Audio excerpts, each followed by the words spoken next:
Okay, so let's continue our orientation. Basically, hindi na tayo orientation. We are having overview na talaga ng mga mangyayari sa atin. No? Okay, so wala pa tayo sa formal discussion. However, the info that will be discussed today, uh, baka magamit nyo sila sa mga future topics natin. Okay, so let's have an overview of analytical chemistry. However, this time, this is more on the laboratory setting. Okay, so paano yung process sa lab, no? And ano yung mga do's and don'ts, no? Although hindi natin siya mai-apply because wala naman tayo sa laboratory this time. However, hindi naman tayo forever na sa bahay, no? I believe one day, no, maybe next year, nasa classrooms na tayo ulit, no? Kasi for this year, I don't think that's a possibility, no? Next year pa yan siguro. Doon tayo babalik sa lab. Okay? Anyway, so let's start, no? Okay, so what are the do's and don'ts in the laboratories and ano yung mga side kwento ko na pwede ma-share na related sa natin sa topic as usual. Ganun naman tayo, madaldal tayo eh. Okay? So, every time you are in a laboratory room, the following should be uh, should be observed, no? Una, you should wear the proper personal protective equipment, no? Bakit? Because remember we are dealing with chemicals, no? And a, a lot can happen sa laboratory. Pwedeng matalsikan ka ng chemicals or pwedeng malanghap mo yung chemicals, no? And to minimize the risk na included sa sa ganong incidents, we have to wear our personal protective equipment, no? PPEs. However, ito ay hindi the same as that sa hospital, no? So, hindi yun yung naka-scrub suit ka and etc. Although similar lang, no? Kasi ang reason ba't ganun sa hospital, fully covered is may mga pathogens, no? Sa laboratory naman, ang ayaw lang natin is yung spillage, no? Yung mga tumatalsik na chemicals, okay? So, what are the things that you should wear in a laboratory? No? So, number one, you should have your laboratory gown. No? So, that is a white dress. No? Mahaba yan. No? It should be at parang long sleeve siya. No? Sa bewang. No? So lab gown is used to protect your skin, no, your upper body, no, from any exposure to harmful chemicals that you may be working on in the laboratory. Okay? So I will give you an instance na nakatulong tong lab gown sa akin, no. I actually have my lab gown na nasunog na ng chemical. Nasa baul ko siya sa likod ko, no. So, hindi ko pa rin siya kinakalkal until now. Okay? So, short kwento lang. Kasi, we are doing titration experiments that time sa laboratory, no? So, titration yun ng strong acid, strong base, no? So, sulfuric acid, very concentrated sulfuric acid with sodium hydroxide, no? So, yun yung pinaghahalo-halo namin, then we determine the concentrations and etc. Okay? Tapos, what happened there is that um, yung classmate ko kasi, I don't know kung he or she yun. Basta before ako pumunta sa desk na yun, may patak na. No? Okay. So, yung classmate ko, kumuha siya ng sulfuric acid, then may tumalsik na droplet sa table. Okay. So, ako naman, siyempre, pag nasa lamesa ka, didikit mo talaga yung katawan mo minsan doon sa table, no? Kasi you have to be stable kapag kukuha kayo ng liquid, no? If you are going to pipette out certain volumes of liquid, hindi dapat shaky. So, kaya ako dumidikit sa table. Then, what happened is that my lab gown came in contact with that droplet. And what happened is that yung droplet na yon sulfuric acid pala, no? So, ang nangyari sa lab gown ko noon is nag-brown. So, ibig sabihin nasusunog siya. Then, eventually, lumaki yung brown na yon. Okay? So, imagine nyo na lang if I am wearing my usual uniform, no? Or my usual t-shirt sa school. If I came in contact with that droplet, eh di masusunog yung damit ko, and at the same time, my skin will be in direct contact with that acid. Eh di masusunog din yung balat ko, no? But luckily, I have my lab gown with me. So, noong nakikita ko na nag-brown na yung damit na yon, tinanggal ko agad, no? Okay? So, because lab gowns, yun yung purpose nila, no? To protect you. Kung kailangan nila masunog, bago ikaw masunog, they will do that, no? So, that's how important lab gowns are, no? So you really have to wear that, no? However, when wearing lab gown, it should be limited only within the laboratory premises, no? You should not bring it outside, no? Kasi sa FEU, may napapansin akong mga students na lumalabas ng science building na naka-lab gown. Hindi pwede yun, no? Because of contamination. Mamaya, yung lab gown mo may certain chemicals that are harmful to everyone. Tapos pumunta ka ng tayuman, no? Yung tayuman yung kainan doon banda sa SB, no? Pumunta ka doon, eh di nagkalat ka lang ng ano, ng chemicals that are harmful, no? So, hindi puwede 'yan, 'no? So, kailangan every time na lalabas kayo sa laboratory or even sa floor ng laboratory, 'no, siguro puwede mo dalhin 'yun sa papuntang CR, 'no? Pero 'pag lalabas na kayo sa floor ng laboratory, remove your lab gowns, 'no? Hindi siya display, okey? Ano 'yan, hindi 'yan costume. Ano 'yan, professional dress natin yung mga scientists, 'no? It serves as protection natin from harmful chemicals. So, if napoprotektahan niyo tayo from chemicals, we should also protect others, 'no, that are unaware kung anong chemicals yung na-contact ng naka-contact ng lab gown, 'di ba? So, gano'n. You should be ano, you should always think of others then, 'no? So, gano'n, ha? So, 'yun yung number one na susuotin, lab gown. The next one is the laboratory gloves, 'no? So, any type of gloves, nitrile, 'no? Nitrile or ano pa ba yung mga ibang uri ng gloves? Yung may powder, yung may wala, 'no? Basta yung mga gano'ng bagay, they are necessary in the laboratory setting, 'no? Especially when you are doing experiments. Why? Because there are instances na baka may harmful chemical do'n, 'no? Share ko uli experience ko kasi ako ay chemist. So, for the entire college life ko nasa laboratory ako, 'no? So, gano'n.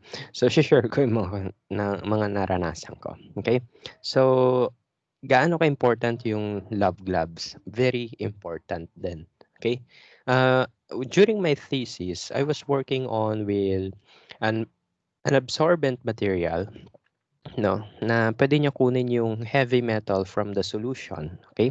So, I was working with lead that time, 'no. Lead is a heavy metal in which if that bioaccumulates in your body, you may die due to cancer, okay?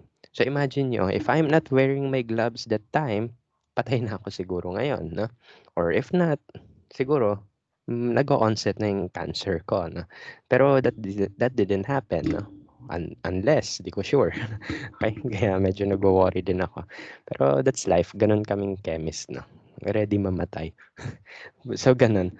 Imagine niyo na lang if yung lead, hinawakan ko siya ng hinawakan, 'no, yung solution, eh, di magpapasok lahat ng lead sa katawan ko, and then what will happen? It may interfere with my cells, 'no, and it can cause cancer. Pero the fact that I wear my gloves always, 'no, every time inside the laboratory, nagwe-wear ako ng gloves. So, I am protected from those chemicals, 'no. Okay, so 'yun. Tsaka in case na may ma-spill sa inyong chemicals, tapos biglang nafi-feel niyo, uy, nag-iiba yung kulay ng gloves, ibig sabihin nun baka acid 'yun, madali niyo siya matatanggal, and then you can wash your hands, 'no. Okay? So, gloves protects our hands naman, 'no. So, the upper part of the body is protected by the lab gown, yung ating fragile hands, they are protected by gloves, 'no. Next one, safety goggles, 'no. So, safety goggles are devices, 'no, na nilalagay banda sa eye. So, para siyang salamin, para siyang ano, eye shield, gano'n. If you happen to see an elderly, ako nakikita ko 'tong ano, goggles sa yung mga matatanda sa jeep, 'no, yung covered yung gilid ng eyes, pati yung sa ilalim. Okay, so those are the safety goggles or the eye goggles. No, I actually have one with me here. No, so the purpose of the eye goggle is to protect your eyes. No, kasi there are cases in laboratory in which your solution may spatter out. No, pwedeng tumalsik-talsik siya. Okay, for example, you mix strong acid with strong base. Pag pinaghalo mo yun, tatalsik yan. And there is a chance, no, a very small chance that yung chemicals doon pwedeng tumalsik sa mata mo, no? Nangyari na 'yan sa iba. So, we don't want that to happen, no? Okay? So, we wear goggles. Um, excuse me. Okay lang po ba, sir, yung salamin? Okay lang, pero hindi siya very safe, no? Okay na yung may salamin kaysa sa wala, no? Pero, mas okay pa rin yung may goggles and salamin, okay? Bakit, no? Kasi ang goggles, ang ating eyeglasses, ang cover lang niya ay yung front part, no? But the upper and the lower end ng eyeglasses, open siya, 'di ba? Eh, what if dun pumasok yung ano, yung chemicals, 'di ba? What if dun siya tumalsik sa ilalim banda ng eyes, no? Okay, so hindi ka protected. That's why you have to wear the safety goggles because it protects not only the front part of the eye, but also the top part and the bottom part na. So fully enclosed yung eyes nyo when you wear the safety goggles. No? Okay? That's why ginagamit yun ng mga matatanda, especially yung mga after operation sa cataract. No? Sensitive yung eyes nila sa air. So that's why they have to wear the safety goggles para hindi mahanginan yung eyes nila. Hindi siya mag-dry out. No? So ganun daw yun. Okay. The next one, closed shoes and long pants, no? So, safe na yung ating upper part. Punta naman tayo sa lower part, no? So, you should not wear any shorts or khaki inside the laboratory or kahit anong dress, kahit anong ano pala, kahit anong shorts or pantalon, no? Na maigsi. O kaya baka mamaya mag-rip jeans pa kayo sa lab. Hindi pwede yon. Bakit? There are chances na matapon yung chemicals sa inyo. Safe na kayo kung tubig yon. What if hindi tubig yon? What if may lead yon? Okay? So, siguro mapapansin nyo, but parang worst case scenario parati, sir? Yes, ganun kasi talaga sa chem, no? We always think of the worst case possible, no? Kaya we have to be very careful. Okay? So ganun, just in case na may matapon na chemical sa inyo and you happen to wear your long pants, no, that covers all your skin sa binte and pababa, no. That's good kasi pwede mo siya tanggalin, no, or pwede mo siya i-wash after, no, just in case na mangyari 'yon. Okay? And then closed shoes, no.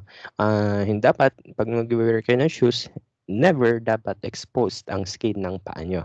Okay? So, hindi lang kasi chemicals yung pinoprotektahan natin dito, no? Hindi lang chemicals yung ano, yung ating binabantayan dito, kundi yung glasswares din. What if may mabasag diyan, 'di ba? So, ayun.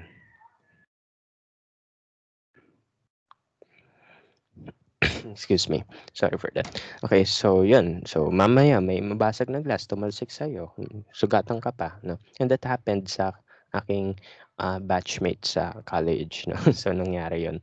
Tumalsik. Yung sinishake niyang glass, bigla nabasag, tapos tumalsik sa binti niya ano, yung, ano, portions ng glasses. Sugatan siya. Sa kamay, pati sa binti, no? So we don't want that to happen, no? Okay? So, and then next one is tied long hair. O ano lang yan, hairnet, no? Parang nagluluto lang kayo sa fast food, no? And yes, kailangan talaga yon, no? Bakit, no? Kasi there are instances na you may be dealing with chemicals, no? Na nagliliyab or basically apoy na lang, no? So, kunwari may apoy dyan sa lab, then, ang ginagawa mo sa hair mo, ginaganon-ganon mo, sinishake-shake mo, feeling mo nasa commercial ka ng Rejoice, no? What if nasunog yan? Sayang yung rebound nung Pasko, no? So, we don't want that to happen kasi sayang yung buhok. Tsaka ang baho ng buhok kapag nasunog yan, no? So, we don't want that to happen. So, you have to use your hairnet, no? Kahit mukha kang magluluto, no, ah, sa lab, okay lang yon, no? Medyo uncomfortable gumamit ng hairnet, sabi ng mga classmates ko. Pero, kailangan na. So, yan, sayang yung hair, 'no? Nire-rebond-rebond yun ta's masusunog lang pala, 'no? So, that is not only applicable to girls, 'no, but also sa mga lalaki na may mga mahahabang hair, 'no? So, yun. So, ingatan ang buhok kasi sayang, sayang yung pinang-rebond niyo. Okay. So, yun. So, yan yung ating basic, ah dress code in our laboratory. And yan yung ating PPEs. No? Before you start with any experiments, make sure to wear at least most of them. No? So, ganun. Then, after protecting yourselves, no, hindi lang enough yun, no, na nakasuot ka ng ganito. Kailangan meron ka rin tinatawag na ethics na. May ano ka rin, may proper ano ka, knowledge sa chemicals na hinahawakan mo. Okay. May ethical handling kasi ng chemicals, no? Ibig sabihin may correct way sa pag-handle ng chemicals because anything na hindi magandang gawin mo doon, it may cause harm, no? And worse is death, no? So, the first thing you should do before you start your laboratory or even your thesis is to read the materials safety data sheet or MSDS. Okay? Or ano yung MSDS? Material Safety Data Sheet, no? So that is a document file, no, that contains all the information about your chemical. So I'll give you some example. Sa thesis ko, I worked with lots of deadly materials, no? Yung lead, pwede magka-cancer, and the other chemical is the acrylamide, no? We use polyacrylamide sa DNA sequencing, no? Pero ako ginamit ko siya sa paggawa ng adsorbent material, no? Gel siya, polymer, no? Anyway, before ka makagawa ng acrylamide, polyacrylamide, you will start with its monomer, acrylamide, no? And acrylamide is known as a substance that is neurotoxic. It means it can destroy your nervous system. No? Pwede kang maging lantang gulay dyan. No? Pwede ka na sa vegetative state kapag kapag masyadong marami yung acrylamide na napunta sa body mo. So, you really have to protect yourselves. No? Okay? So, paano namin nalaman na itong acrylamide ay paano namin nalalaman na itong acrylamide ay dangerous? Because of the MSDS, no? So, according to the MSDS, ito yung itsura niya. Gagawin niyo lang para makahanap kayo nito. Type niyo yung chemical name followed by MSDS. Then, lalabas na sa Google yung mga MSDS niya, no? Or Material Safety Data Sheet, no? So, ayan. So, this is acrylamide. Okay. This is the monomer of polyacrylamide used in SDS page, no? Sa DNA sequencing. But, okay. Safe yung polymer, pero yung monomer hindi, no? So, basahin natin yung mga content ng MSDS na to. For example, toxic if swallowed, harmful if in contact with your skin, no? Blah, blah, blah. Tapos biglang, ayan, may logo ng poison. Ito, di ko alam yung logo na yan. No? Okay. Okay, so, ganun. Tapos, other than those hazard information, included din dito ang mga precautionary measures, yung mga first aid responses na pwede mo gawin. Kunwari, if swallowed, call your poison center or a doctor or physician. Kapag nasa eyes mo, you rinse it ganito, ganyan. Pag nasa skin, ayan yung gagawin mo na. So, yun. Ayun yung maganda with MSDS. No? Not only you are aware of the harms no, na pwede ibigay ng chemical na yon if mishandled siya, pwede rin niya tayo bigyan ng idea on how to treat, no? Just in case na mayroong accident na mangyari. No?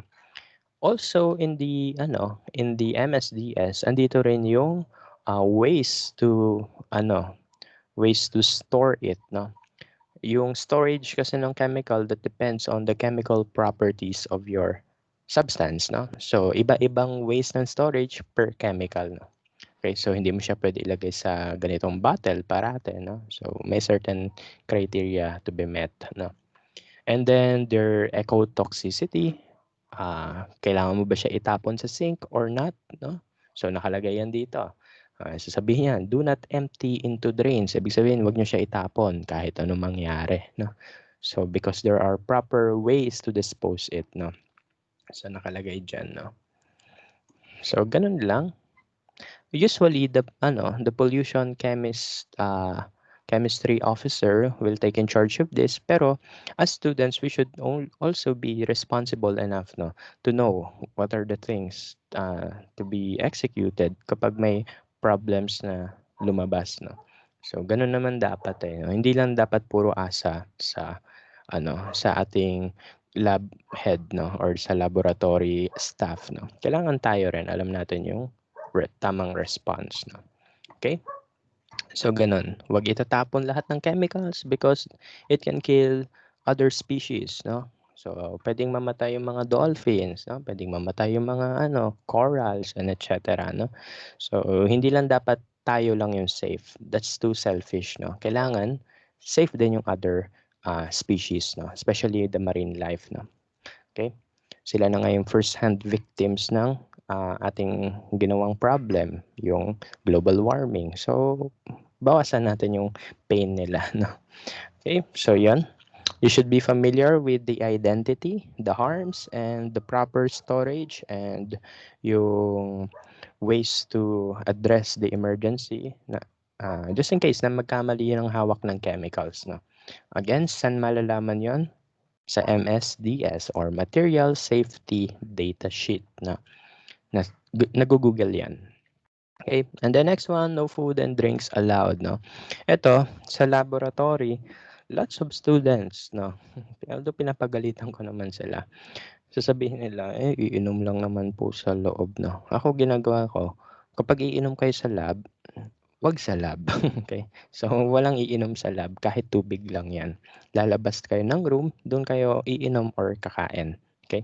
And ito pa, kapag kakain, paki-remove yung lab gown, no? I see some students that eat their food with their lab gowns, no? Wag, no? Wag ganun. Okay? So, yun lang. Every time na you feel like you need to eat or to drink, no? Just go outside the classroom. That's allowed, no? Allowed yun sa chem talaga. Lalabas ka na lang bigla ng room kasi gusto mo uminom or what. Okay lang yan. Okay? Why? Because there are many contaminants na pwede pumasok sa pagkain nyo. Hindi lang liquids yung tumatalsik sa chem.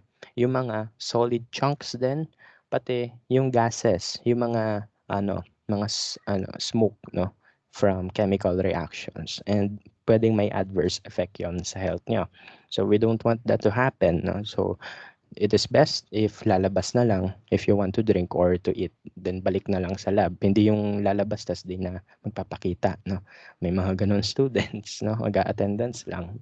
Bad yun. Okay?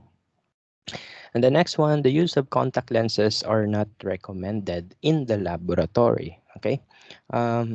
Excuse me. Ako, uh, minsan kasi nagko-contact lenses talaga ako. Minsan nag-eyeglasses. However, whenever I have my lab class, I don't wear my contact lenses. Okay?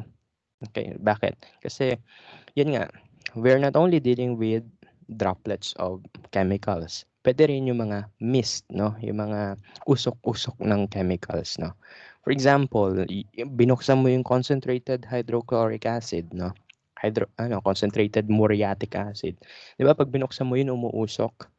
And it contains the molecules that are in the liquid form din, no? Nasa gas form lang sila, no? So yung nasa liquid form, nako-convert lang into gas form.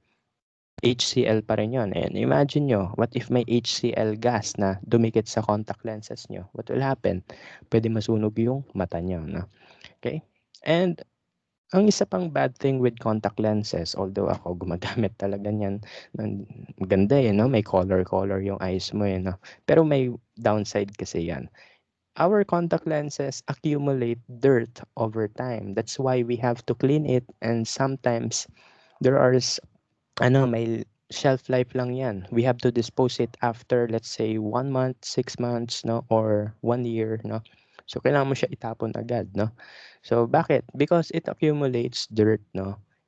Merong mga proteins na puwedeng dumikit diyan and it can cause eye irritation. So, kapag kayo nag-wear ng contact lenses then namumula mata niyo, hindi niyo siya nalinis ng maayos 'no, okey? And then puwedeng may mga chemicals din na sumabay do'n 'no. So, maganda na yung safe yung mata natin 'no. Malabo na nga mata natin, puwede pa tayong mawalan ng paningin dahil sa misuse ng contact lenses. So, it is advisable na kapag magla-lab, gamit kayo ng eyeglasses 'no.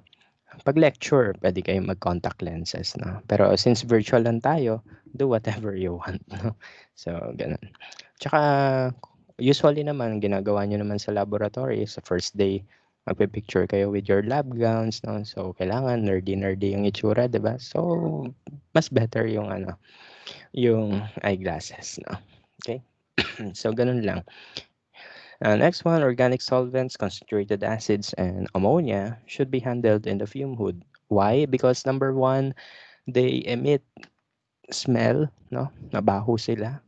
And then sometimes they emit fumes, no? Umuusok yung mga yan. Okay? And then yung usok na yon, if you inhale that, pwede kang magkaroon ng bronchitis or any lung disease, no? So, ayaw natin mangyari yon. Okay? So, that's why you have to place it in a fume hood. What is a fume hood? That is an instrument in the laboratory, para siyang shelf, no? That has a vacuum or exhaust fan sa taas, no? So, it will pull out the air inside the compartment, no? Para yung chemicals na umuusok, andun lang siya sa loob ng fume hood, di siya lalabas ng fume hood, no? Kasi hinihigop nun yung hangin, no? So, yung exhaust fan papunta sa atmosphere. Okay? And the next one,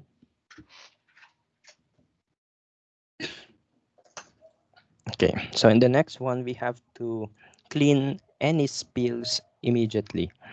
Okay, so, excuse me. So, yung mga spills, yung mga tumatalsik-talsik na chemicals, you have to clean it. Bakit? Gagaya nga ng kwento ko kanina about my lab gown. What if kamay ng tao yung dumikit doon? Okay? So, hindi mo sure kung sino yung susunod na madadali ng chemical spills, no? Or sometimes di mo alam kung ano yung nandun sa chemical spill, no? So, you have to clean it up, no? Bakit? You should not only be responsible with your life, but also that of your classmate din. And baka sa prof mo rin, no? Madali mo pa yung prof mo. Bagsak ka pa niyan, no? So, yun. Always clean your workspace. Walang liquids na tumutulo-tulo, no? Number one, it's gross. Number two, it's dangerous. Okay? So, ganun lang. And then next one, just in case na matapunan ka ng chemicals, you have to wash your body part na natapunan ng chemicals, no? Kapag sa eyes yan, may eye wash tayo, no? Yung para siyang dalawang faucet yon na ipapasok mo yung face mo doon, then magfa-flush yun ng tubig, no? By how much time po kailangan mag-flush ng water? Minimum na yung 10 minutes, no? Okay. So, ganun katagal. And sometimes you have to add some chemicals when treating acid or base spillage, no? So, kunwari, natapunan ka ng acid, lalagyan mo yan ng baking soda habang nagwa-wash ka ng part ng body mo na natapunan ng acid, no? Bakit, no? Acids and baking soda, they neutralize each other, no? So, ganun. What else, no? Yung, kunwari, base naman, natapunan ka ng base, sodium hydroxide.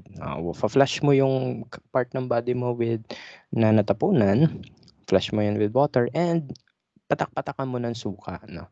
Isipin mo gumagawa ka ng paksiw, no? Bakit? Because yung suka, it contains acetic acid, no?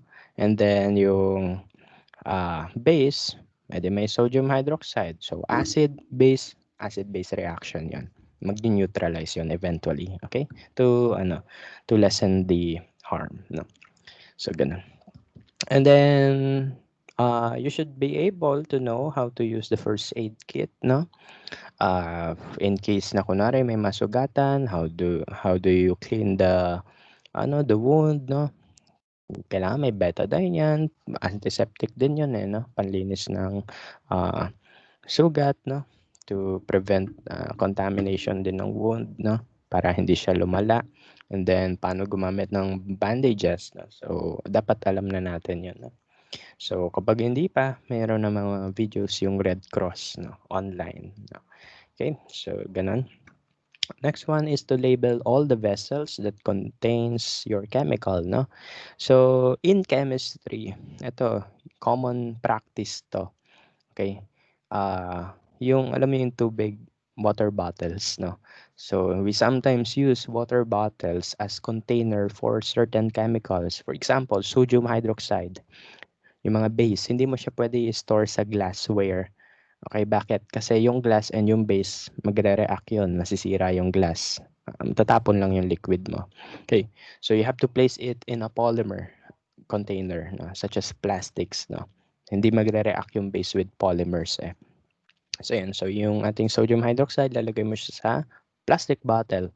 Ang problem doon is kapag yung label na, let's say, absolute, nandun pa rin, no? What if ininom yan ng ibang tao? Okay, so yung base solutions, mostly, yan eh, colorless, parang water lang yan. So, yun. So, ano gagawin mo? Edi tanggalin mo na lang yung label. Palitan mo siya ng bagong label. Okay? So, lagyan mo sodium hydroxide. Huwag iinumin. No? Mga ganun bagay. So, just to be sure, no, na alam nyo kung anong substance yun nandun sa chemicals na yan. Na baka isipin nyo, sir, di ba mayroon namang containers dapat? Ba't bote gagamitin? Ganito kasi ang ganap, no? Sa laboratory setting, acceptable yon na gumagamit talaga ng plastic bottles because number one, hindi always accessible yung containers for let's say base, no? Sa Bambang ka pa pupunta para makabili ng container na yon, no? Yung Bambang Station, that's 1 LRT away from FEU. So, gastos. So, minsan, ubos pa siya, no? So, yan. So, kailangan mo talaga gumamit ng alternatives, no?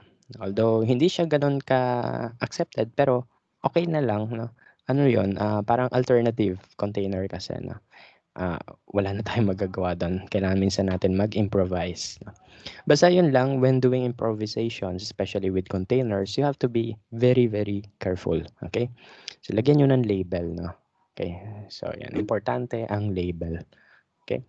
Next one is to dispose your chemicals properly and responsibly. Again, just as I told you earlier, not all chemicals are supposed to be disposed in drains. No? Hindi lahat tinatapon sa sink because there are chemicals that may contain heavy metals. No?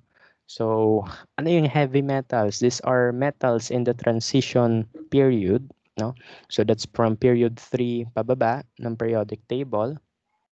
I mean period 4 pababa ng periodic table, no? So, ano yung pwedeng gawin nila? They can cause cancer. Okay? So, I will give you an example na nangyari to. This is true to life and this was eventually made into film in the United States. I don't know if you're familiar with Erin Brockovich, no? She was a usual Americana. Wala siyang law degree, neither yung science degree. Normal person lang siya. However, in their village, may napansin siya, no? Around their area, ang dami daw nagkaka-cancer. Yan yung findings niya. Then she investigated on what are the water sources, no? Ano yung mga water sources sa area nila, no? At ano yung mga possible contaminants doon.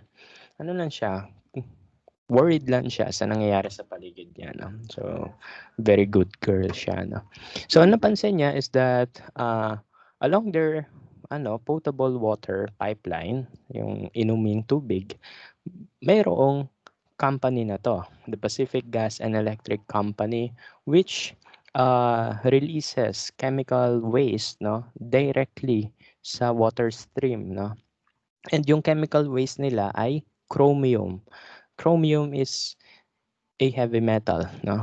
And chromium-6 ion can actually cause cancer, no? Pwede yung pumasok sa DNA, i-disrupt niya yung DNA sequence mo, or yung structure ng DNA. Once destroyed na yung structure ng DNA mo, you will have mutation, then later on, tumor, then cancer, then death, no? So, nangyari yun sa area niya. So, ang ginawa niya, being a very concerned citizen, uh, she tried, no, Pacific Gas and Electric Nice. Company sa court, no? So, nagsampa sila ng kaso sa court and they won millions of dollars. No? Sup, motherfucker?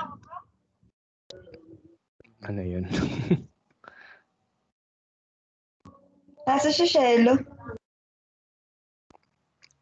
Okay. Gulat ako dun na. Okay, so anyway. So, ayun na nga, no? Saan na ako? Ayun. So, yan, nanalo sila ng case against this company, no? And they won lots of dollars, no? Millions ata, no? And that's the reason why her story was made into film, no? So, ganun. So, yun yung reason bakit hindi dapat tayo magtapon ng chemicals out of nowhere. Why? Because unang-una, it can cause harm, no? And worse is magkaroon ng cancer yung mga tao, no? So, before you dispose your chemicals, you have to treat it, no? And that's why included yun sa MSDS, no? Andito yung proper ways of disposing your chemicals, no? Kunwari, sa thesis ko, yung lead, hindi ko tinapon yun as is, no? Kasi alam ko, toxic yun, no? Kung ako pwede mamatay, paano pa kaya yung marine species, no? Okay, paano pa kaya yung mga lumalangoy sa ilog Pasig, no? They may die, no? So, as a responsible scientist, no? As a responsible chemist, no? Dapat tayo lahat responsible scientist, no? Kailangan, we should treat our waste very well, no? So, ginawa ko doon sa lead ay nag-precipitation reaction ako. I reacted it with sodium sulfide. We know that dun sa solubility rules, lead and sulfide ions can form precipitate called lead 2 sulfide, no? Okay, so pwede siya mag-form ng precipitate, lead 2 sulfide. Check nyo yung solubility rules. Kulay black yon, okay? So I have this container ng waste materials ko nung thesis ko. Binuhusan ko siya ng sodium sulfide, lahat ng container. Then nangitim yung solution. That means the lead is precipitated, no, with the sulfide ions sa aking sodium sulfide. Then eventually, finilter ko yon so I can collect my lead sulfide. And then I tested kung may lead pa ba dun sa samples ko, dun sa yung naging result ng filtration. Effluent tawag doon, no? Excuse me. So, nung wala na, nung zero na yung concentration ng lead, virtually none na, yun, pwede na siya dispose sa sink, no? So, you have to treat your chemicals first before you dispose it, no? And then yung lead sulfide, pwede mo siya i-reuse, no? Pwede mo siya dalhin sa blast furnace para maging lead metal, no? Pwede yun. Okay? So, ganun yung chem, no? So, ikot-ikot lang talaga ang chemicals. Okay, so yan. Sa case nyo naman, since you are dealing with excuse me, with human samples, hindi yun lahat pwede itapon sa sink, especially yung blood, no? There is proper method of disposing blood, no? Usually, you autoclave your blood first, no? Yung blood sample nyo. So, ano yung autoclave? Para yung pressure cooker, no? Designed for biological experiments, no? So, yun, ang purpose nun is to kill all the pathogens, bacteria, viruses, no? Para kapag patay na sila, you can dispose them. You can dispose them na sa sink. No? So, ganun. Sometimes nilalagyan pa namin yun ng bleach, no? So, ganun yung buhay lab, no? Hindi siya puro pictures lang, no? Maglilinis ka talaga ng maruruming bagay sa lab, no? Ayun, ang worst case na na-experience ko sa lab is yung naglinis kami ng agars, no? Nandidiri ako sa agars talaga. I hate microbio, pero nag-enjoy ako doon. Ang hate ko lang doon is yung cleaning part, na syempre hindi mo sila pwede itapon ang daming bacteria dun, eh. What if makuha yun ng, let's say, mga basurero? Kawawa naman sila, 'di ba? So, you have to clean it first, 'no? Ayun, gamit kami ng Zonrox, galon-galon binibili namin, then ino-autoclave namin yun. Actually, amoy ano siya, amoy, yung ano, pork cubes. Gano'n yung amoy ng autoclave, 'no, 'pag may agar. So 'yan, yung mga gano'ng bagay, eventually gagawin niyo rin 'yan sa inyong buhay, especially when you are in your work na. Okay, so ano na lang, be prepared, 'no, kasi magde-deal kayo with very, very nasty things, 'no, especially kapag included yung agar. Okay, so hindi ko na sasabihin kung ano yun kasi baka may kumakain sa inyo, eh, na very, very nasty things yung nakita ko dun. Okay, so yun lang. So ano, those are the stuff that we have to keep in mind before we start our laboratory experiments, no. Okay, so you will do this kapag tayo ay nasa face-to-face classes na. Pero for the purpose of ano virtual classes, such as ngayon SEM, ano lang to, general knowledge, no. Ma-apply nyo naman to next time na nasa lab na tayo. Okay, so yun. The next one, let's go to the tools of trade. No, what are the common tools that are used in? Excuse me. What are the common tools that are used in analytical chem lab? No? So number one, you should have your lab notebook as always. Okay, so you should have your lab notebook as always. Okay, bakit? Kasi it contains your critical info, no, your data, no, sa experiment nyo. Actually, I still have my lab notebooks, no, since college. Pati yung thesis ko andito rin sa baul ko sa taas naman, no. So, yun, minsan tinitignan ko siya tapos nalulungkot ako. Nakakamiss mag-college, no. Kasi 'pag nag-adulting na kayo, wala na kayong time sa sarili niyo, gano'n, no. So, gano'n. Kunwari gagawa kayo ng research articles or publications or let's say thesis, chapters 4 and 5, you will need to use your lab notebook because andun yung data niyo, no. And make sure that your whatever's written in your lab notebook should be understandable by strangers, no. What if kunwari lumisan ka na sa Earth, then yung findings mo sa lab notebook ay worthy of Nobel Prize. Siyempre, hindi ka mananalo ng Nobel Prize kasi hindi siya ina-award sa patay na tao na. Pero kunwari, buhay ka pa, no? And then the Nobel Committee wants to check your findings. Eh, bibigay mo din yung lab notebook mo doon, no? And then yun, so kailangan maintindihan nila yun, no? Just in case na gusto nyo manalo ng Nobel, no? So, ganun. So, your data should be understandable by strangers, no? Kasi hindi lang naman kayo yun nasa scientific community, no? Lahat tayo involved dyan, okay? So, kung kailangan nyo gawing fancy-fancy, go lang, pero do not over-design it. Sayang yung effort, no? Basta yung readable lang, okay? Ganyan lang. So, yun. Next one is the analytical balance, no? Again, chemistry is heavily dependent on measurement, no? Especially the measurement of mass, no? Okay, because with the idea of mass, we can compute for the mass-mole relationship of our substances, no? And we can do all stuff of calculation sa anachem, basta alam mo yung mass ng substance mo, no? Okay? However, when we are measuring the mass of our substance, we do not use the usual timbangan, no? Hindi yung timbangan sa palengke ang ginagamit. Why? Number one, it's inaccurate when it comes to analytical chem standards, no? Bakit? Because the increments of the usual weighing scale is 0.1 kilogram, no? Diba ganun yung intervals sa timbangan, 0.1, 0.1, 0.1, then eventually 1 kilogram, 2 kilogram. Even yung digital scale, 'di ba? Puro 0.1 yung yung lang niya, yung margins, no? Hanggang doon lang yung kaya niya.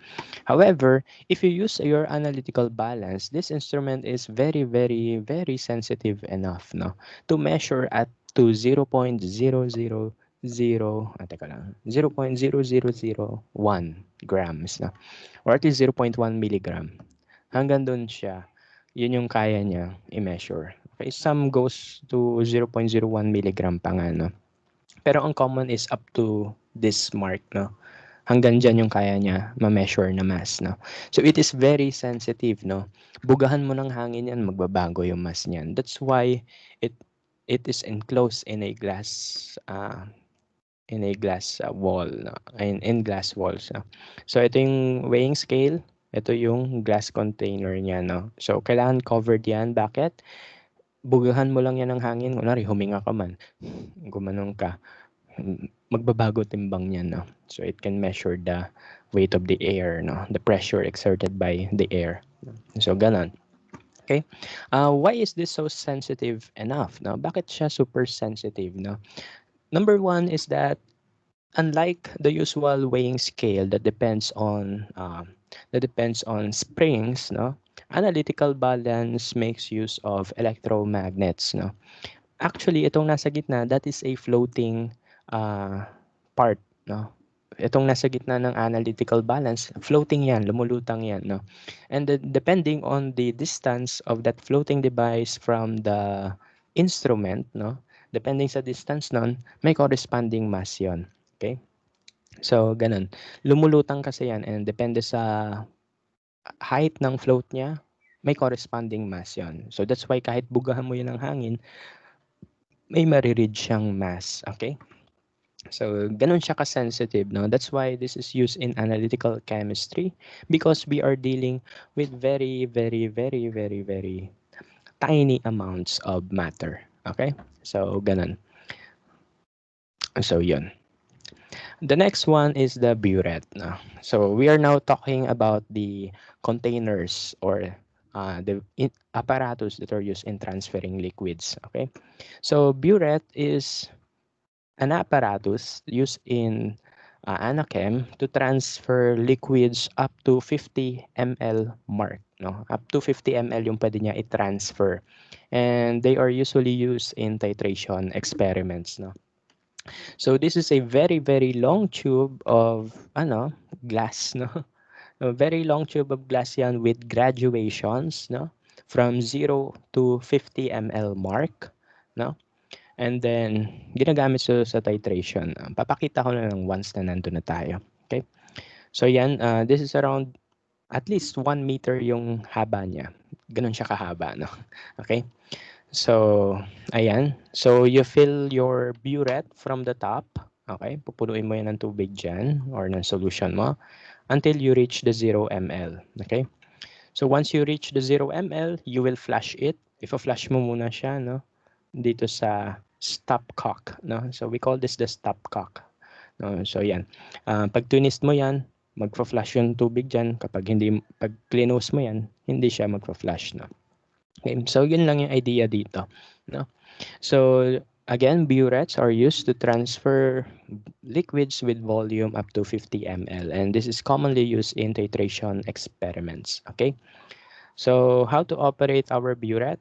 Okay, so number one, you wash your buret with your solution. No? So after rinsing it with water, you wash it with your solution to make sure that walang other contaminants, no, bukod sa inyong original solution. So you fill it from the opening at the top. Pupunuin mo yan up to the 0 ml mark.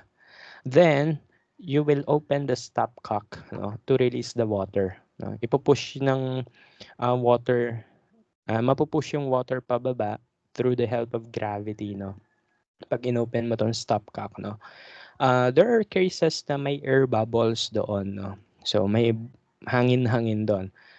You should eliminate that, no? So, paano mo tatanggalin yung air bubbles? I-open mo lang yung stopcock until the air bubble is pushed outside, no? Outside the apparatus. Pag wala ng air bubble, you're good to go, okay? So, ganun lang. And also, since we are dealing with liquids, no, whose solvent is water, that means you have to read the lower meniscus, no. Kapag kukuha kayo ng measurement, just read the lower level of the meniscus. No? Okay, di ba sabi natin last sem, dalawa yung uri ng meniscus, upper and lower meniscus, no. So, dun tayo sa lower meniscus because we are dealing with water, no. So, always yung lower meniscus ang gagawin. Okay? So, ganun lang.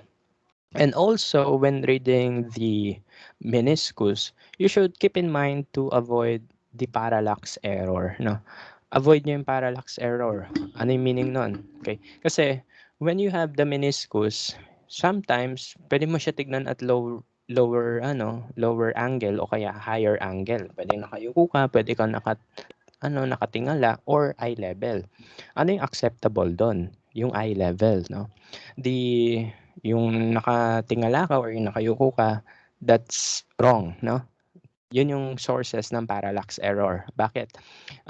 Remember, nagre-refract ang light with water, no?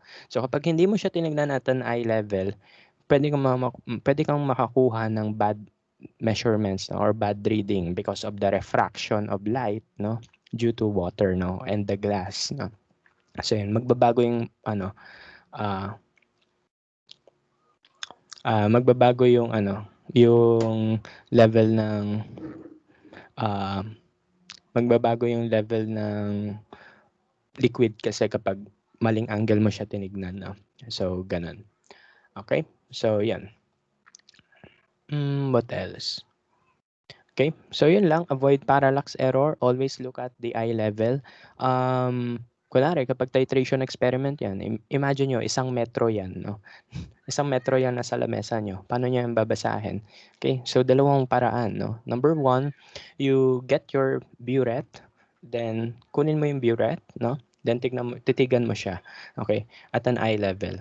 Okay, so the second way is kumuha ka ng stool, tas tignan mo siya at an eye level. Although I do not advise yung nakaupo ka sa stool, no, or nakatayo ka sa stool kasi pwede ka mahulog, no.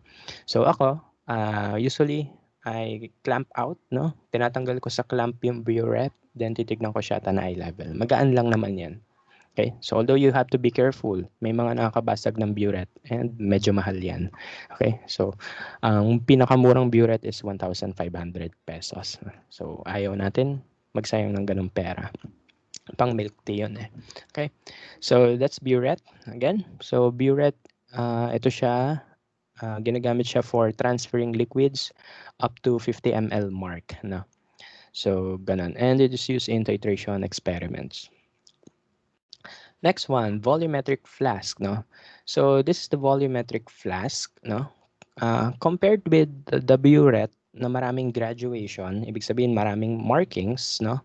At 0.1 ml, yun, 0.1 ml yung distances ng markings sa buret. Sa volumetric flask, iisa lang yung marking niya.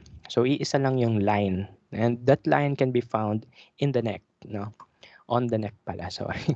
So nasa neck yung line na yan. So that means if the water, if yung lower meniscus ng water is somewhere here sa mark, that means 500 ml na yan, okay? So let's say 500 ml to, and then yung tubig nasa meniscus na, ay yung meniscus ng tubig nasa line na, so 500 ml na yung water, yun nasa loob, no? Kunwari, 250 ml yung capacity na itong vol flask, no? Kapag yung water nandito na sa lower meniscus, that means it already contains 250 ml and so on and so forth. No? So limited lang yung capacity niya, 100, 250, 500, 1 liter. So hanggang dun lang yung ranges niya. No? So it can only contain one specific amount of liquid. So saan siya ginagamit? No? So we use the volumetric flask when we prepare standard solutions. No? So standard solutions are the working solutions in chemistry. No? Before you start your experiment, you have to prepare certain concentrations of solution. This will be discussed by next meeting naman. No? Okay?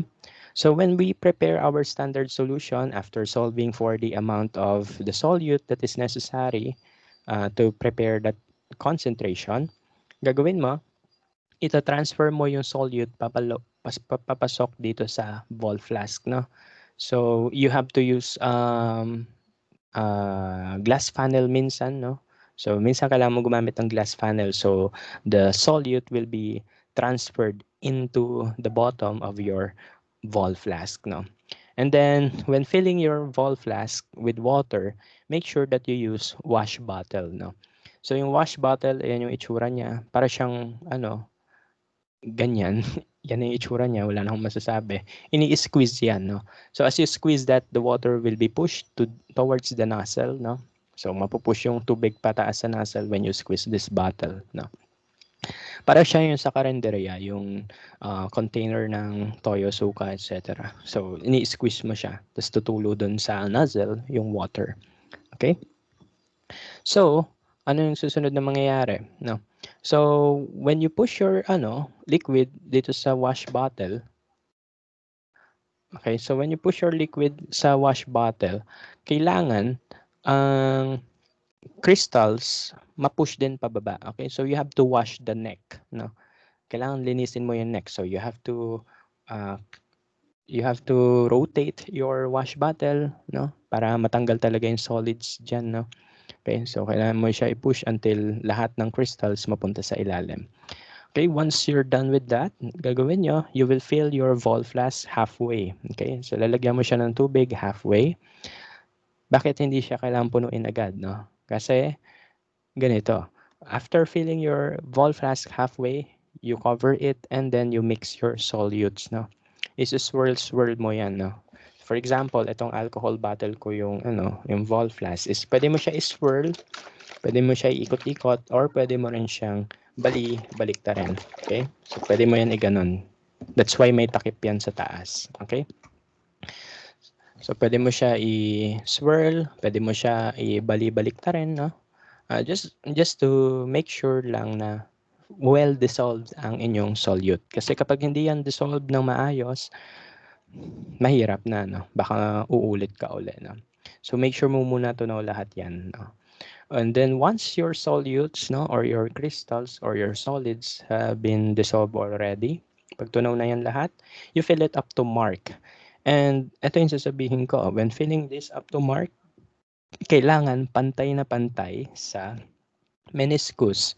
Kasi kapag kayo ay lumagpas sa meniscus, that means uulit kayo from the top. Okay? So, ulit-uli kayo. No? So, bakit? Because too much water will result to wrong concentrations, no? Mamamali yung solve nyo. So, yan. So, kailangan nasa tamang level lang. No? So, hanggang dun lang dapat. Pag lumagpas, ulit from the top.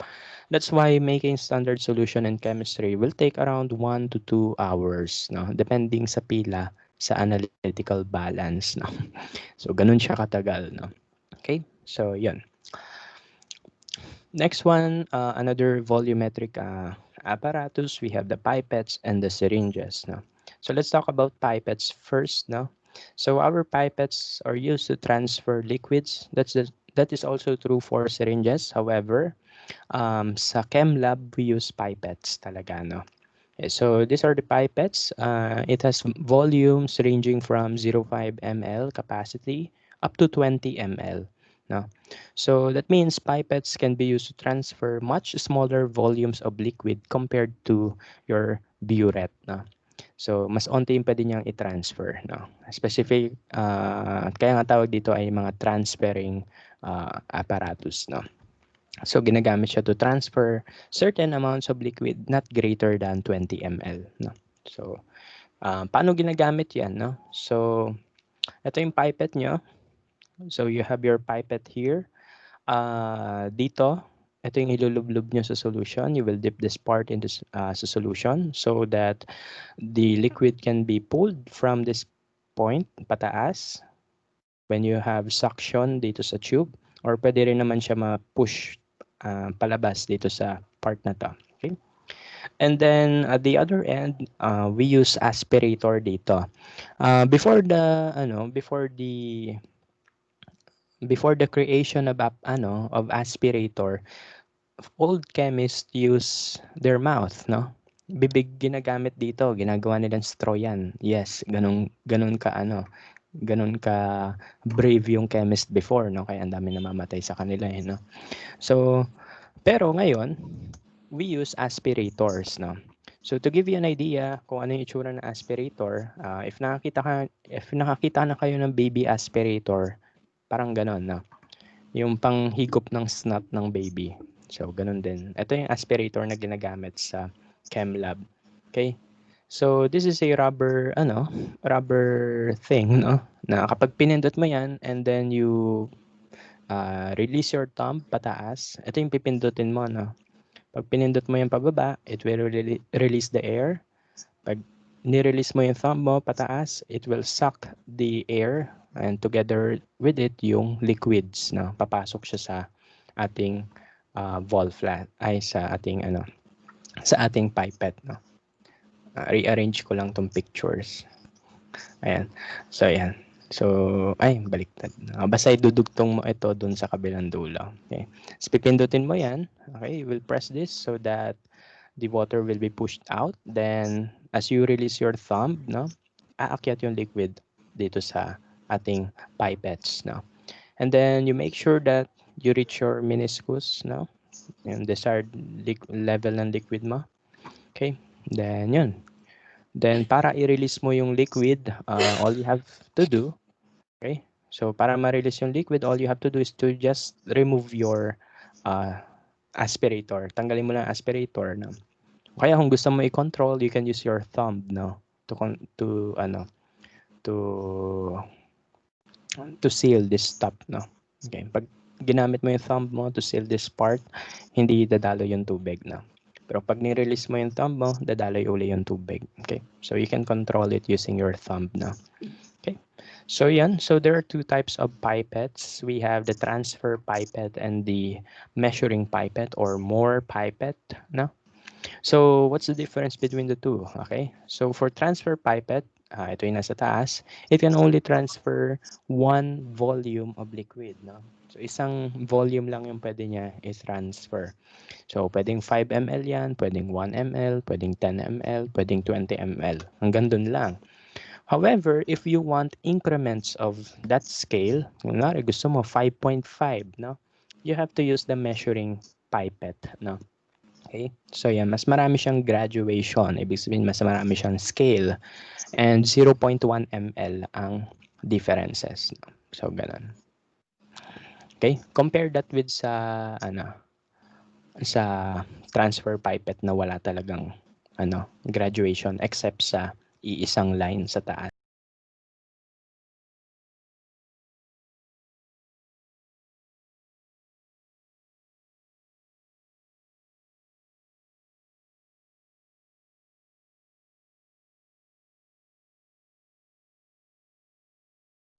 When you release your liquids, dapat hindi i-blow out yung last drop dito. So usually kapag inopen mo yan sa atmosphere, tutulo yan, then eventually may matitira sa dulo. That should not be blown out. No? Okay? So, hindi mo na siya ibubuga. No? So, ganun. Okay, so however, if you want to transfer much smaller volumes of liquid, no? Gusto yung mas onti talaga. Ito kasing pipette, we can transfer up to 0.1 ml level, no? However, if you want much smaller volumes of liquid to be transferred, gusto mo 0.00 something, no? You can use micro pipette, no? So ito yung pipettor and yung pipette tip, no? So this should be familiar with you kasi ito ay nakikita sa TikTok, no? Remember yung Vietnamese ba siya or Thailander? Basta yung yung sumasayaw-sayaw sa lab, bawal sumayaw sa lab, siya lang gumagawa nun. Okay. So, um, yun, yung hawak-hawak niya na ganyan, dapat familiar kayo kasi pinapakita niya yun eh. Nasa ilang videos na yun doon if, if tama yung pagka-recall ko. Okay, so this is the pipettor and at the end you have your pipette tips, no? Okay, and the pipette tips are to be replaced every time you use it, no? So yan. So this is disposable plastic tip, no? So cone siya, no? Na after one use, you dispose it. Why? To prevent contamination. Okay? So ganun. Ito naman nasa taas, we call this the pipettor, no? This is the body. Ito yung kukuha ng certain amounts of liquid, no? Okay? So, and then yung liquid aakyat dito sa baba, no? Okay. So itong pinakataas na 'to, itong part na 'to, ito yung pinu-push. Other than puwede siya i-push, puwede rin siya i-twist, 'no? So you can twist that top part, 'no, to adjust the volume of the liquid you desire, 'no, to, Ayun, yung volume ng liquid na gusto nyo kunin, no? So yan, so pag twinist mo yan, you can adjust the readings, no? Here, no? So kunwari gusto mo 200 ml, so you will twist 200 microliters pala, no? So you will twist that this part, no? So ito-twist mo yan until makuha mo yung 200, no? So ibig sabihin nun 200 microliters na yung pwede niya i-transfer. Okay, pwede mo pa yan i-twist to lower down the ano, to lower down the volume, no. So that is true for all micropipettes, no. Saan to ginagamit? Sa biochemistry, microbiology, and biology labs, no. In chemistry labs, we use pipettes, no. So we are dealing with much bigger volumes compared to microbio. Okay, sa medtech gumagamit din nito. Okay, so yan. So paano siya ginagamit? Ito yung pipetor, no? So hawakan mo siya ng paganyan, no? So, parang naka-like symbol ka. So the first press mo diyan, may mafe-feel kang matigas, no? Pag pinindot mo yan at first, medyo matigas yan. So that means yun yung first stop, no? So sa first stop, after mo ma-feel yung hinto na yon, ilulublob mo yung pipette tip sa solution. Then you will release your thumb, no? So as you release your thumb, babalik ka sa ganitong position, yung liquid sa pipette tip ay papasok sa container or sa pipette tip, no? Ayun, so papasok yung liquid sa pipette tip pag ni-release mo yung first stop.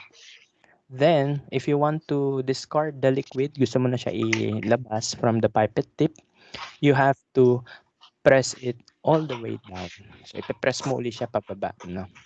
So, pag press mo yung pababa, all the liquids that are in the pipette tip will be released to your receiving container, no? And then, etong pindutan na to, itong nasa gilid, this is used to discard the pipette tip. So, pag pinindot mo yan, tatalsik yung pipette tip, no? Ma-re-release siya. So, mahal yan actually. Yung isang ganyan, this cost around 1,000 plus, no? So, ganun. Next one, we'll have syringes, no? So, syringe, you are very familiar with this one, especially medtech kayo, no? Okay, so syringe, this is an alternative to pipettes, no? Okay, so however, it is uncommon na gamitin to sa chem lab, no? Pero sa medtech, of course, you will need to use this when you transfer liquids palabas from the person o kaya papasok sa person, no?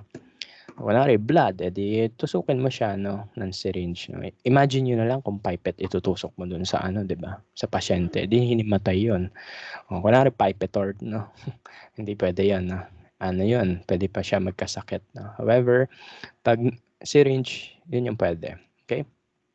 So our syringe, comes in 3 parts. We have the needle part, ito yung puwede itusok, okay?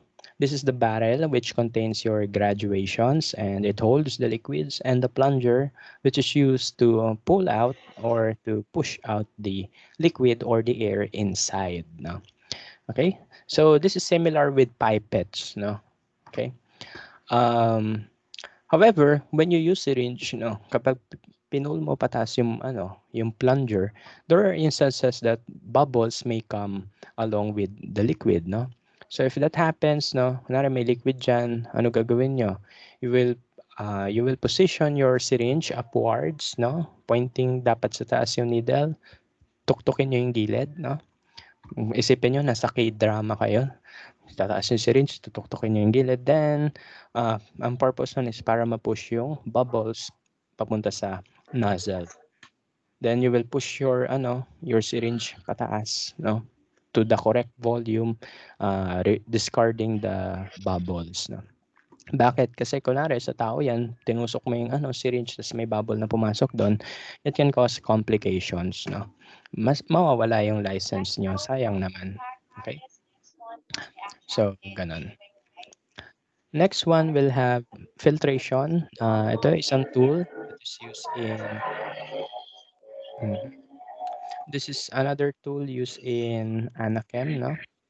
Okay, so sa pag-filter, dalawang style yan. Pwedeng old style, pwedeng new style, no?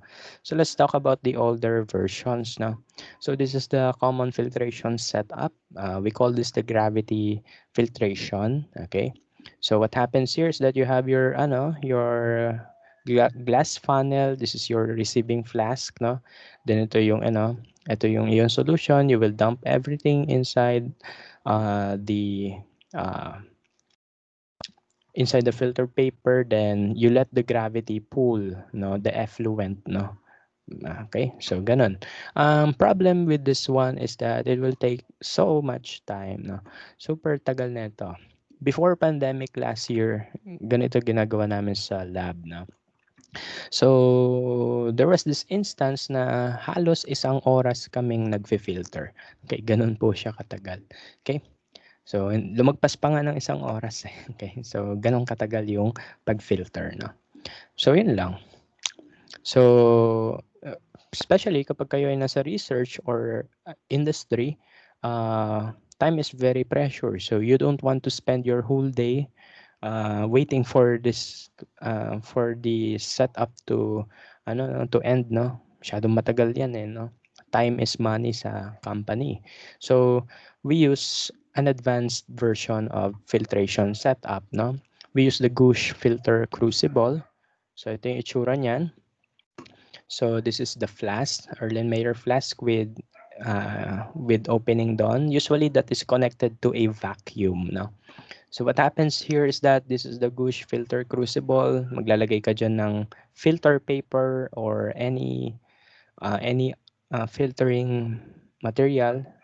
Then dito mo ilalagay yung inyong precipitates na. So kunwari, ito yung precipitates ko. Lalagay ko dyan together with the liquid. No? Then, after na mailagay ko yan lahat dyan, I will pull a vacuum. No? So I will turn on the vacuum that is connected to this flask. No? So what will happen is that the water on the top part of the Gush filter crucible will be pulled pababa. No? So mapupull yung water. No? So very quick filtration setup yan. No? So ganun. However, pag kayo nasa FEU na uli, ito lang yung gagawin nyo. Okay? So this Gush filter setup is only available for those who do research, no, or thesis, no.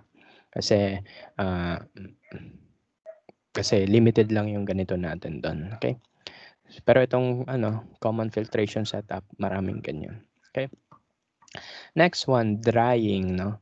So there are cases, for example, sa gravimetric analysis or the precipitation reaction, you want your sample to be dry, no? O kaya yung glasswares nyo gusto nyo maging super dry siya.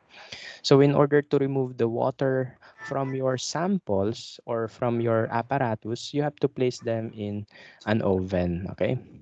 So this is the laboratory oven. This is not used for cooking, no? Pan-dry lang siya ng chemicals, no, and glassware apparatus.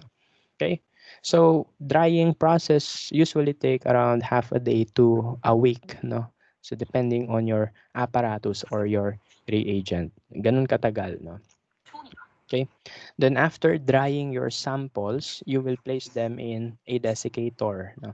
So this is a desiccator. Its purpose is to pull out the extra moisture that may have came in contact with your sample, no?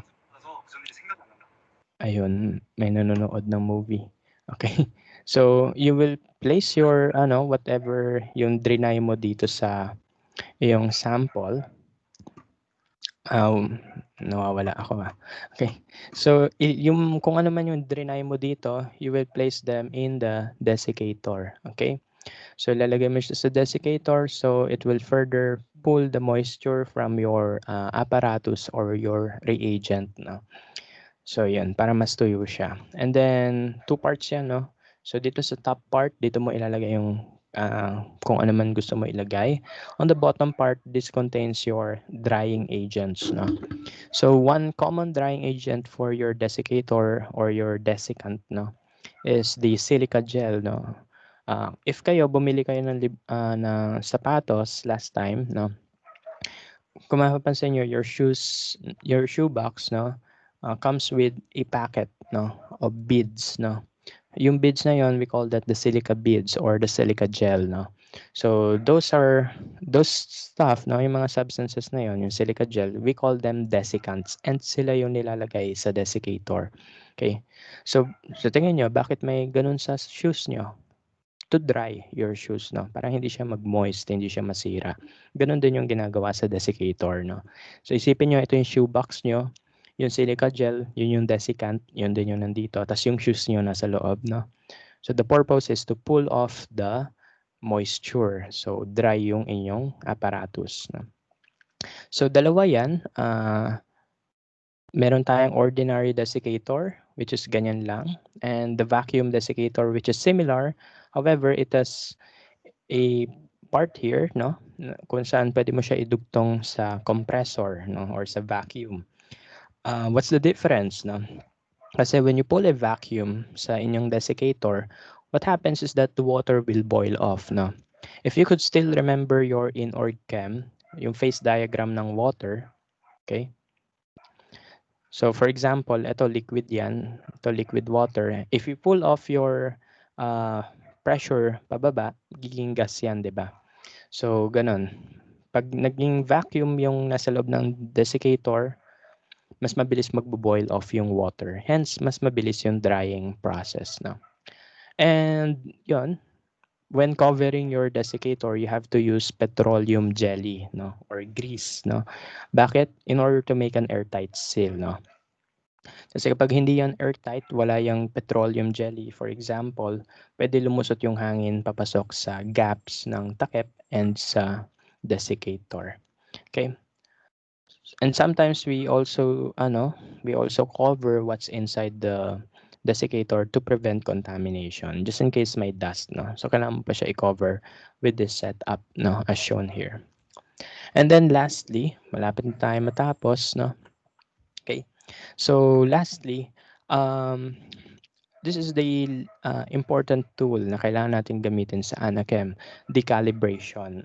When we say calibration, we are adjusting our instruments to give us correct results. No? So I would like to share this problem with you. Kunwari, nasa MRT ka ngayon. No? Last time I was in MRT, pag mineasure yung temperature nyo doon, ang lalabas ay 34 degrees Celsius. Ang pinakamalala ay 30 degrees Celsius. No? So, ibig sabihin, kapag ganun yung temperature nyo, patay na kayo. No? So, or may hypothermia kayo. So, mali yun. Kasi buhay pa kayo. No? So, that's why in-advise ko dun sa guard, sabi ko, palitan nyo na po yung ano nyo, yung thermometer nyo. Mukhang sira na siya. Okay? Bakit? Hindi siya calibrated, no? Over time, our instrument will fail, no? Kasi na-worn out yan, no? Nagagamit na masyado yan, so masisira talaga yan. So, in order for your instrument to be useful pa rin, even it is used for a very long time, you have to calibrate it, no? Kailangan i-adjust mo siya, no? Para tumama yung readings, no? Kasi kapag hindi mo yun in-adjust, pangit yung reading mo. So, mali yung measurement mo. So, mali yung anakem mo, no? So, you have to calibrate your apparatus, no? So, ganun. So, there are many factors that can be considered, no? When to calibrate your apparatus. Number one, it is old, no? Number two, if it has mechanical parts, no? Such as spring, no? Over time, yung spring natin, no? From dikit-dikit, nag-i-space out yan, no? Because it is used, no? So, yan. Pwedeng hindi na siya dikit-dikit, no? Over time, pwede yan, hindi na siya maging strong enough, no? So, maghihiwa-hiwala yung spring, so maling measurement yung magagamit, no? That's why sa palengke, yung timbangan nila doon, they are calibrated, no, and tested by the municipal hall always, every year, di ba? So, yun, para tama yung measurement. So, ganun din sa chemistry, no? Yung analytical balance, kinakalibrate yon. Even the glasswares are calibrated. So, you may ask why, no? Bakit kailangan i-calibrate yung glassware? May umuurong-urong ba doon? Yes, no? Anong factor yung reason bakit kailangan natin i-calibrate yung glasswares? Number one, wala siyang mechanical part, yes, pero yung ating objects, they may expand or contract depending on the temperature, no? So pag mataas yung temperature, what happens to the molecule? According to chapter 5 ng Inorg Chem, pag mataas ang temperature, your molecules will gain enough kinetic energy for it to space out. So ibig sabihin nun, magkakaroon ng thermal expansion. Okay? So that's why kapag nagpapakulo kayo ng tubig, minsan bumubulwak yung tubig from the takure. No? Bakit? Because the water molecules are expanding. Okay? So lumalagpas sila sa container. Ganon din sa glasses, no? Sa mga containers. So nag-expand sila over time, and then kapag mababa naman yung temperature, they contract, no? Okay, so that's the reason why we have to calibrate our glasswares or even water. Kinakalibrate din yan, no? To correct the measurements. No? Okay, so let's look at water. This is the table that lists all the density info of water with the temperature range from 10 to 30 degrees Celsius. No? So actually, kapag i-chart mo yung water, so this is the 4 degrees Celsius mark, this is less than 4 degrees Celsius, and this is greater than 4 degrees Celsius. If i-graph mo yung density ng water, para siyang normal curve, para siyang bell curve, no? The peak density of water is 1 gram per ml, which is at 4 degrees Celsius. Any temperature higher than 4 degrees Celsius, your water will be less dense, no? Kung titignan niyo yung values dito sa graph, sa table, mas bumababa nga yung density niya kapag tinaasan mo yung temperature. Question, why? Because of the expansion of water due to high kinetic energy at higher temperature. Okay? However, pagdating sa below 4 degrees Celsius, no? Below 4 degrees Celsius, nagiging less dense uli siya. Bakit? Kasi your water here prepares to be crystallized, no? Nagpe-prepare siya maging solid. So that's why it has to arrange itself in certain ways, no? Nagfo-formation siya para maging solid, no? So that's why yung formation na yon, it will occupy bigger volume, okay? So that means ang density mas bababa, no? So ito yung peak niya, 1 gram per ml sa 4 degrees Celsius. Anything higher than that, less than yung 1 gram per ml yung density ng water. Anything less than 4 degrees Celsius as well, ganun din, no? Okay? So, ayan.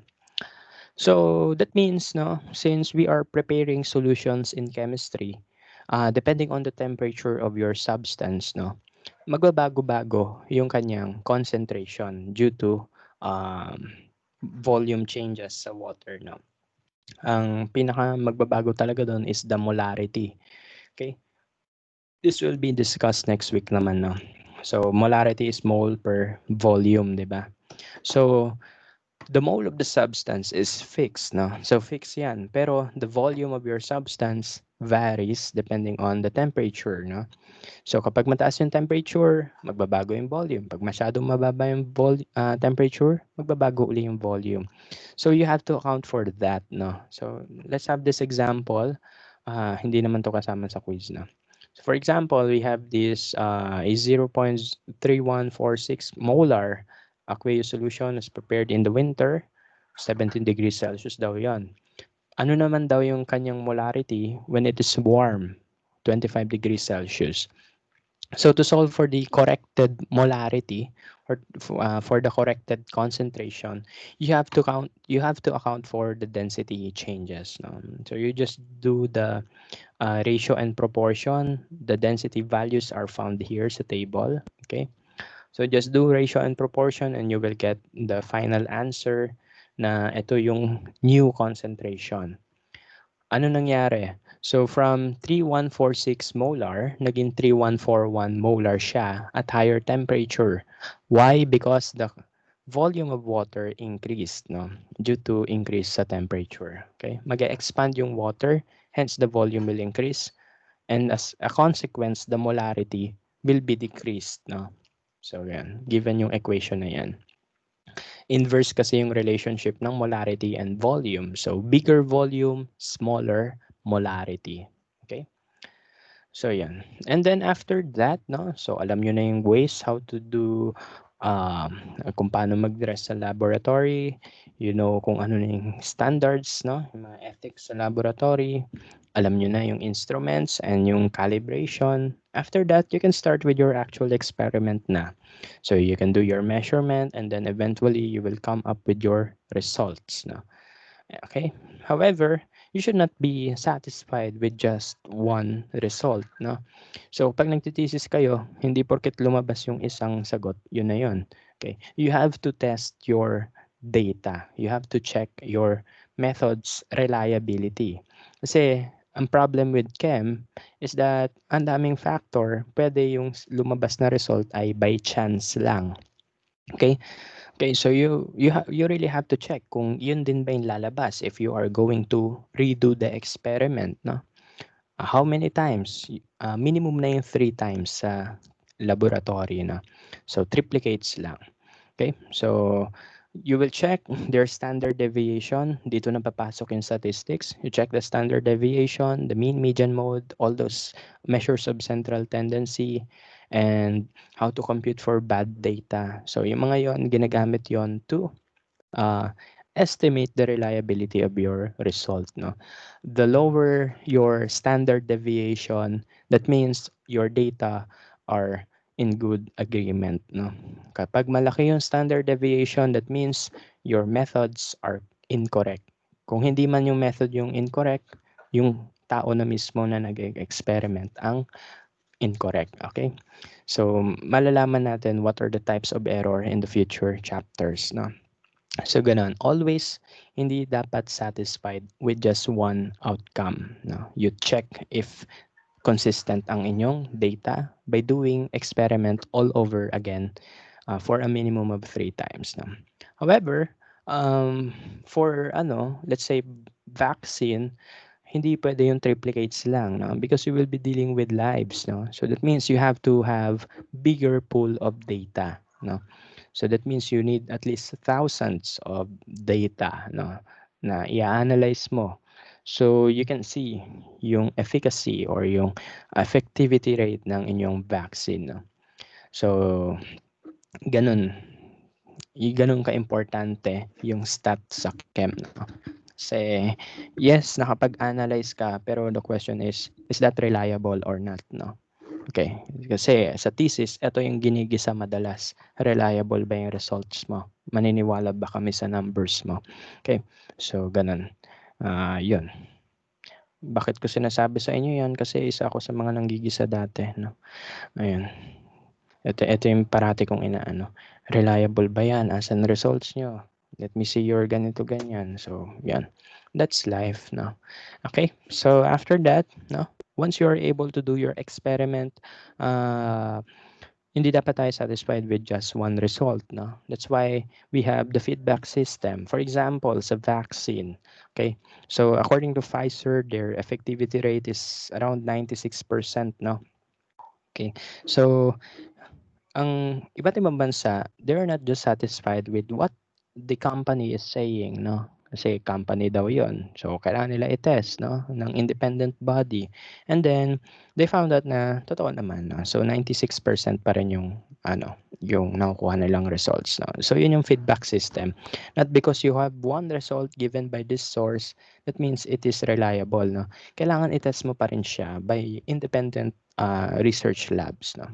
So, ganun. For example, the Sinopharm, Sinovaccine, di ba, tinest siya ng China. Sabi nila, 15 to 100%. Sabi ng Brazil, 60%. Uh, wala na. Nagkagulo-gulo na. No? Bakit? Kasi hindi nag-agree yung data. No? However, for the Pfizer vaccine, consistent yung 96% by governments and independent laboratories. No? So, ganun. Yun yung importance ng feedback system, no? Because tayong consumers ang magde-decide, no? Dapat tayong magde-decide kung ano yung product na mas gusto natin. Okay? Then other than the feedback system, kailangan may feedback loop. kailangan paulit-ulit tinetest, no? Because over time, the product may fail, no? Over time, no? Hindi natin alam kung ano mga pwede mangyari. So, we have to check it again, no? For example, sa vaccine na to, um, ang daming variant ng COVID-19, di ba? Because of the mutation ng virus, genetic sequence, no? So, you really have to check it, whether okay pa ba siya or hindi, no? So, yun yung feedback loop. Okay? So, ulit-ulit lang yung pag-analyze. Okay? So with that, we're done with our discussion sa overview ng Anachem. Again, this is not the actual lesson.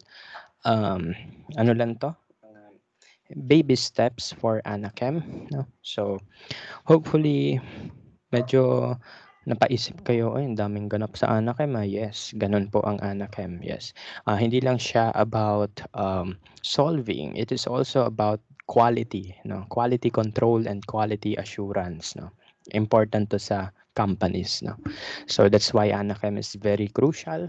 Everyone must learn it sa scientific field, no? Kasi important to sa ating trabaho, no? Bilang scientist in the future. Okay?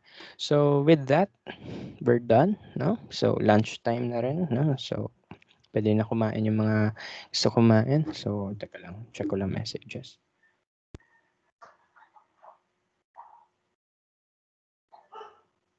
Okay lang naman po, Kyla. Okay. So yun. Yun lang ha. Okay lang naman sa akin yung ano, mag-on ng mic pero kapag recitation lang, no? Pero for other purposes, no, yeah, just be ano lang, be cautious lang, no. Okay? Mamaya kumakain kayo, naririnig namin, edi mainggit kami, no? O kaya may umuubo or may sumisinga sa background, no? So yun na. You have to be careful na lang sa pag-on ng microphone, no. O kaya kunwari kanina may nagmo-movie, no. Hindi ko gusto marinig yung ganun. So you keep it yourselves na lang, okay? Okay. So ako naman, di naman ako magpapa-require sa inyo ng ganito ganyan, no? If you could ask my former students, maluwag ako pagdating sa requirements, no? Just so happen na minsan sa exam ako nandadali, no? Or quizzes, no? So you really have to be careful when dealing with me, no? So yun. Minsan mabait tayo, minsan bumabawi tayo sa quizzes, no? So be careful lang, okay? So yun, especially to my new students, no? Yung mga former students ko, comfortable na kami sa isa't isa, no? Alam na nila kami, halos magkakilala na kami for a very long time na rin, no? So yan. So yun lang ha. Be careful with your ano lang, manners sa online class, no? I-mute lang, okay? Para wala tayong problems in the future. Okay? So with that, I will end my discussion. I'll see you again next week, Tuesday. We'll start our formal discussions sa chemistry. Please have your calculators with you as we will start solving sa ano next week na ano. So yun. Um, any questions from the class about our discussion or gutom na tayo? Gusto na mag-lunch? Ako nagugutom na rin ako eh. Okay. Okay, so it seems na wala na. So okay, so enjoy your day and have a great weekend, no? Okay, so thank you for attending our class. If you missed the class, no, or you want to rewatch it, just wait for the YouTube video mamaya, no. Okay, so ingat always and I'll see you next week, no. Again, ingat-ingat. Bye-bye. Wait lang, stop ko lang recording.